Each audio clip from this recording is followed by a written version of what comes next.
stop shooting and start talking. And now it'll be up to them to say yes or no. I hope they're going to say yes, and if they do, then I think we made great progress. If they say no, then we'll unfortunately know what the impediment is to peace here. But the president's been abundantly clear he wants the shooting to stop. He wants the warfare to stop. He wants the dying and the suffering to stop. And he believes, and rightfully so, that the only way to end this war is to negotiate an end to it. And we think that it's always easier to negotiate an end to the war when people aren't shooting at each other. That's how the president believes. That's what we hope to achieve. The Ukrainians today have expressed their willingness and readiness to do so immediately. We hope the Russians' answer to that will also be yes. But no deadline set, sir. Well, the deadline is we hope to do this as soon as possible. Every day that goes by that this war continues, people die, people are bombed, people are hurt on both sides of this conflict. The president wanted this war to end yesterday and the day before. The president's been clear he wants peace, and so we wanted to see it as soon as possible. So our hope is that the Russians will answer yes as quickly as possible so we can get to the second phase of this, which is real negotiations, not never-ending dialogue, talk forever, but real negotiations to end this conflict in a way that's acceptable to both sides, sustainable, and that ensures the stability and security of Ukraine for the long term. The goodwill gesture, is there anything like the return of the stolen children or anything that you're expecting in return? Look, we've discussed a number of things, prisoner exchanges, folks that were detained and what have you, but the fighting has to stop. I mean, that's what we agreed today, and just think about it. We've gone from if the war is going to end to now how the war is going to end, and this was an important first step, and that was under President Trump's leadership. He has literally moved the entire global conversation to where we had a very senior Ukrainian delegation with us today. We've had engagements with our Russian counterparts, and now it's how the war is going to end, and that's under President Trump's leadership. Just to answer your question one more time, the goal here is peace. That's the president's goal. The best goodwill gesture the Russians can provide is to say yes. To say yes to the offer that the Ukrainians have made to stop the shooting, to stop the fighting, and get to the table. If they do that, that's the best goodwill sign we could see. Obviously, as part of that negotiation, as we're talking about how to end this conflict, there will be a lot of issues to unravel. Among them, not the least of which is the humanitarian concerns, the children, the prisoners of war, all the things that sadly come with these conflicts. But the number one goodwill gesture we could see from the Russians is to see the Ukrainian offer and reciprocate it with a yes. And next, for Reuters, Daphne Saladakis. Thank you so much. Could you clarify what security assistance will be resumed? Does this include the PDAs?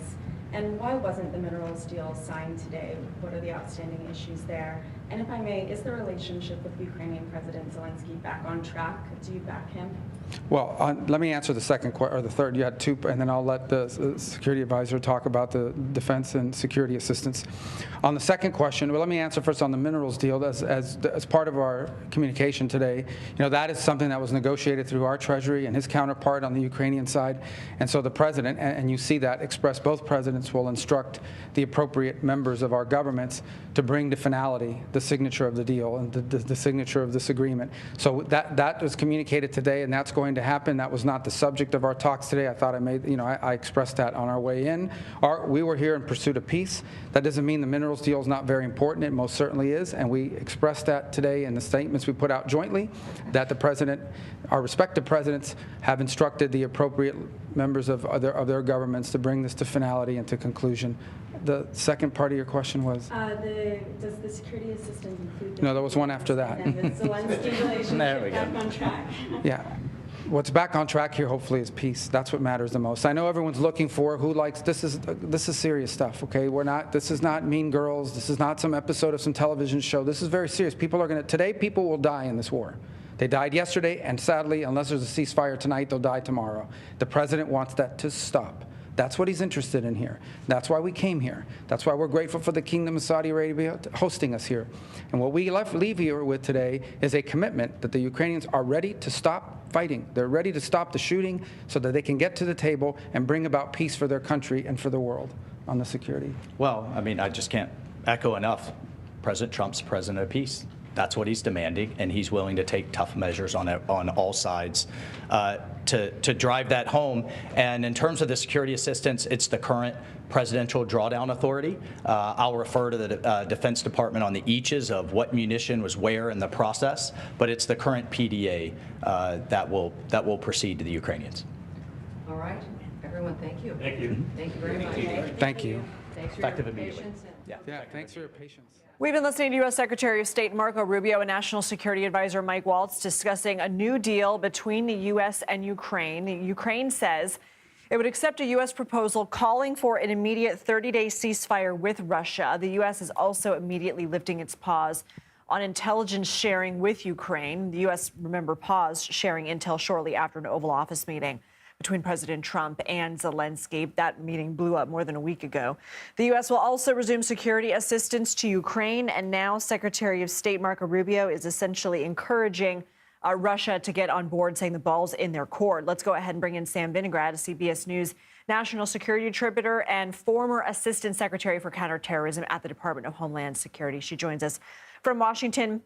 Sam, obviously this is major movement in this conflict, but at the same time, this is a proposal hammered out between the U.S. and Ukraine, with Russia not having a seat at the table in this particular meeting. What is your reaction? Well, my reaction is that Ukraine now has some leverage back in these negotiations by now having access to U.S. security assistance and intelligence used for offensive operations into Russia. Ukraine now has more leverage to enter negotiations with Russia on more equal terms. After Zelensky's visit to Washington, after security assistance was frozen, after this offensive intelligence was taken off the table, Ukraine was really operating from a position of weakness. That has changed. Now, of course, the big question is, what is Russia going to say next? Getting Russia to agree to a ceasefire that the Ukrainians would agree to is not a foregone conclusion. And I'll note that Secretary of State Rubio and National Security Advisor Waltz kept stressing that the president's sole focus is stopping the fighting. And the question here is, what are the costs associated with that for both sides? We haven't heard what those costs would be for the Ukrainians nor for the Russians. So this is a significant step, but getting Putin on board in a meaningful way is going to be quite difficult. Can you explain to me a little further about how Ukraine's leverage position has changed? Prior to the United States agreeing to reestablish security assistance and intelligence sharing, Ukraine was facing a significant vacuum in support from the United States.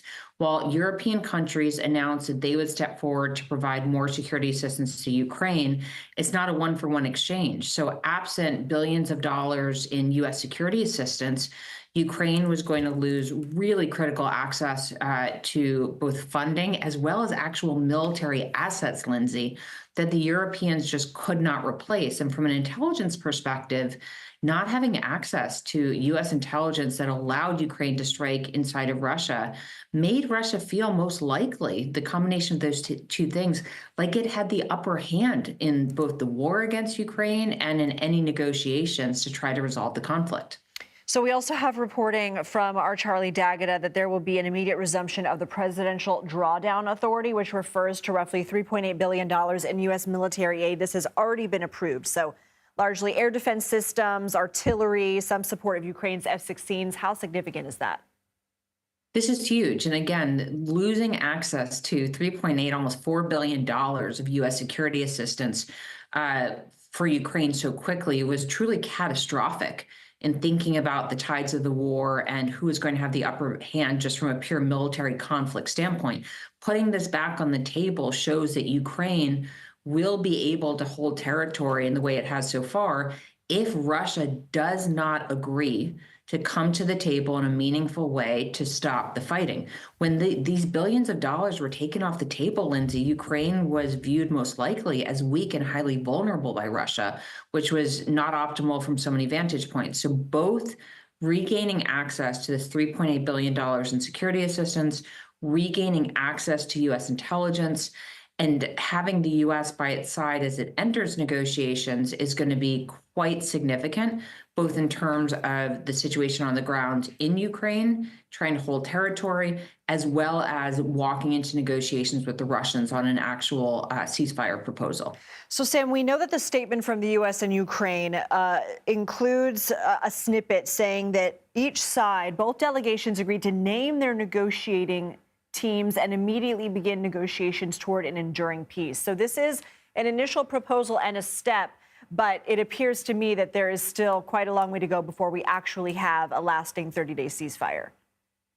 There is a huge amount of runway between where we are today and a lasting 30-day ceasefire. However, absent this step in getting the Ukrainians on board and getting security assistance restarted and intelligence sharing restarted, we'd have an even longer runway. So I don't want to minimize the importance of this moment. I do want to stress that when we think about getting the Russians on board and getting them not just to name negotiators, that part is easy. I've dealt with the Russians on negotiations on various things, but getting them to show up in a way where they're really ready to talk substantively is going to take a lot of behind the scenes work. It's going to involve, most likely, if the administration is willing, a mixture of pressure, threats of additional sanctions and other punitive measures if Russia doesn't come forward, as well as a strong vision of what the peace could look like. So both positive and negative levers being pulled here, but that's going to take a lot of back channeling with the Russians that'll likely play out behind the cameras to get them to show up in a meaningful way. And remember, Russia broke 2 ceasefires already in Ukraine since the conflict started. So it's not just getting them to show up to the table, but getting them to show up in a way where they're actually committed to a lasting ceasefire. Sam, Secretary Rubio was asked why the minerals deal wasn't signed today. Give us a little bit of background on that. Also, the secretary said that was not the subject of today's talks. It says it's still important, but today's mission was in pursuit of peace. Does that surprise you? It surprises me a bit, but more from the Ukrainian perspective. This critical minerals deal would involve the United States having a stake in the development, really, of critical minerals in Ukraine and having most likely some kind of actual presence as part of the development of those minerals, which the administration has touted as its own kind of security guarantee. Because if the United States has a vested interest in Ukraine's critical minerals development, then the Russians would read that the United States was committed to Ukraine's stability and security.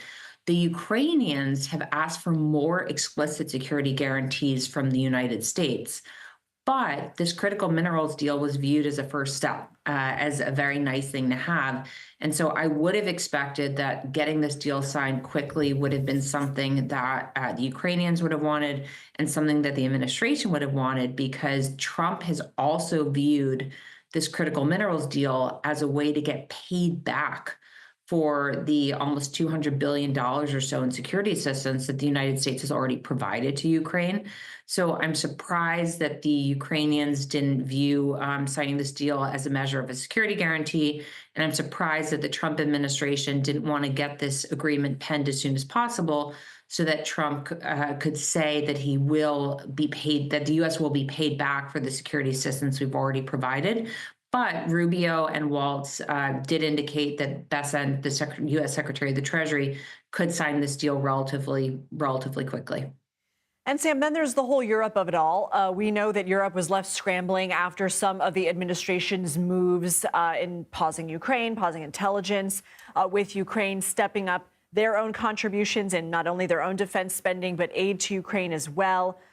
We know that they've had emergency meetings and summits, which President Zelensky has been a part of. So where did today's developments leave our European allies? I think today's developments have left our European allies in exactly the same place, Lindsay. This is not their first time dealing with the Trump administration, nor dealing with Vladimir Putin. And what I mean by that is President Trump could change his mind on these matters quite quickly. And what's important is ensuring that the Ukrainians have the support that they need so that Vladimir Putin can't march further into not just Ukraine, but into Ukraine and then elsewhere into Europe. So I would imagine that the Europeans will remain committed to the increases in defense spending that they've announced overall, as well as increased support to Ukraine, because they no longer view U.S. assistance to Ukraine as a non-negotiable for any U.S. administration. At the same time, they also know that Vladimir Putin is not exactly a trustworthy interlocutor. So this deal could fall apart for reasons wholly unrelated to Ukraine and completely related to Vladimir Putin. But Trump could choose to blame the Ukrainians for that, could withdraw support. So for all of those reasons, the Europeans will more than likely remain committed to enhanced defense spending and enhanced security assistance to Ukraine while these negotiations are ongoing. And maybe even committing to putting peacekeeping troops in Ukraine, right?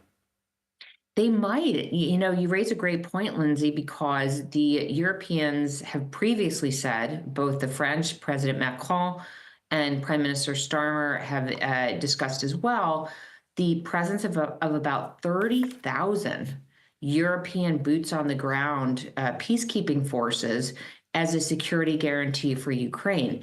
It has been a sticking point for the Ukrainians that the United States was not willing to commit forces to that peacekeeping mission, which is why President Zelensky has been very focused on getting some other kind of security guarantee from the United States, so that if Putin violates any ceasefire agreement, he knows he's not just messing with the Europeans, but also directly messing with U.S. troops and U.S. national security interests. So the Europeans likely remain committed to putting boots on the ground. The United States still is not willing to do so. But that largely also means that at some juncture, the Europeans are going to have to be brought into these negotiations to ensure that what they've promised before is still on the table and that they're ready to implement it. Sam Vinograd, we certainly appreciate all of your expertise in breaking this down for us, these tremendous developments here. Thank you for your time. We are going to take a quick break. You're watching CBS News 24/7.